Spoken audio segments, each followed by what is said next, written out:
Well, for more on Facebook's earnings and also the relationship between Silicon Valley and the Trump administration, let's bring in Josh Constine, editor-at-large with TechCrunch. Josh, thanks for joining us.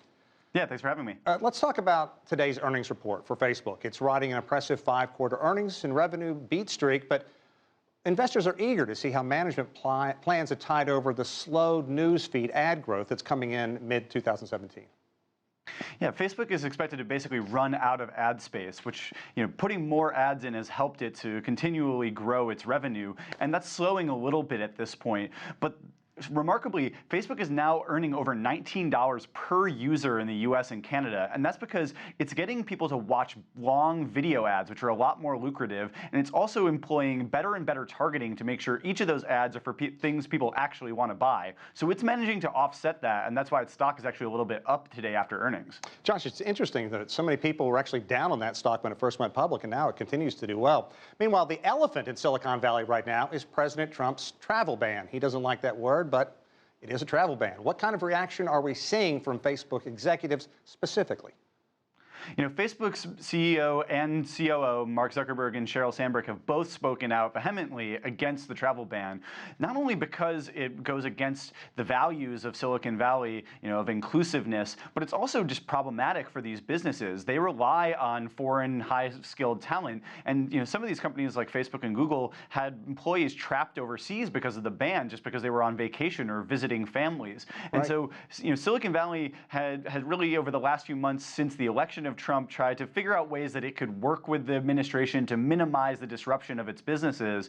But as Trump's policies come into clarity and come into focus, it's obvious just how opposed they are with the fundamental ideals of Silicon Valley. So I think you're going to see these leaders not only just using their money to donate towards causes that fight the Trump administration, but they're also going to be using the massive audiences they have. Zuckerberg has over 70 million followers on Facebook, and they're going to use that soapbox to push against these policies. Ahead of the inauguration, I was up in Michigan talking to some educators at the University of Michigan, and they were concerned because of some of the best scientists, engineers in this nation come from China and India, and a lot of these students working in Silicon Valley, working at major auto corporations, are worried, saying, what if I go home? Is there a chance I'm not going to be allowed back in the country? What does that do for economic growth here in the United States, and what kind of message does it send overseas? It just causes a massive amount of uncertainty about what's going to happen with the future. When you know that you can come to the U.S., start a business, but that doesn't mean you have to abandon your family abroad forever, you're a lot more likely to put down roots here, create something of value, add employees, and actually contribute to the U.S. economy. But if you're worried that, if I start my business in America, which might still be the best place to start a business, but I can't go home anymore, why would you want to start your business here? Let's talk about what's going on in Silicon Valley, because if the Trump administration continues to circle the wagons, built on this isolationism, what is that going to do out there to that incredibly fertile area in terms of creating jobs and creating just some of the amazing stuff that we see now online and other places?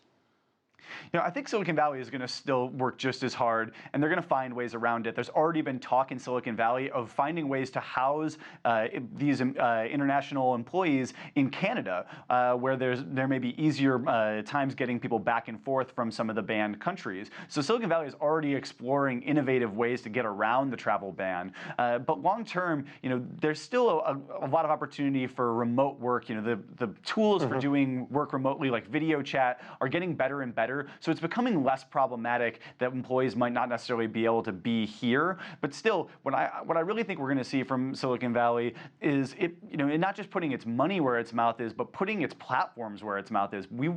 Silicon Valley wants to see a deeper sense of justice and diversity and equality in this country. And when you're fighting, if Trump wants to fight these people, it's one thing to fight their money, but when they control platforms like Facebook, which now has 1.86 billion people, they can really galvanize support quickly for something. And so I don't think it's something that Trump necessarily wants to mess with. It's interesting, too, because Facebook has been trying to crack the Chinese market, but has been largely unsuccessful. How can they build on that 1.8 billion they have? Is there any hope that things are going to turn around, or do they need to find Plan B? Oh, they're still growing remarkably quickly. They grew about 3.8% this quarter in terms of user growth. That's 70 million new people on Facebook.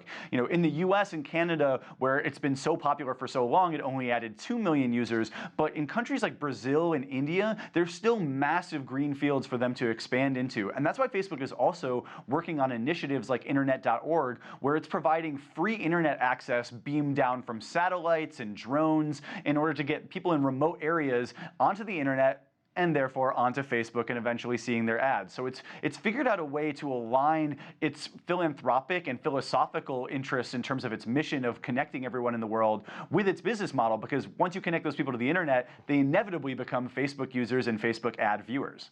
Josh Constine, great stuff. We want to have you back sometime. Editor-at-large with TechCrunch. Thanks very much for putting all this in perspective for us.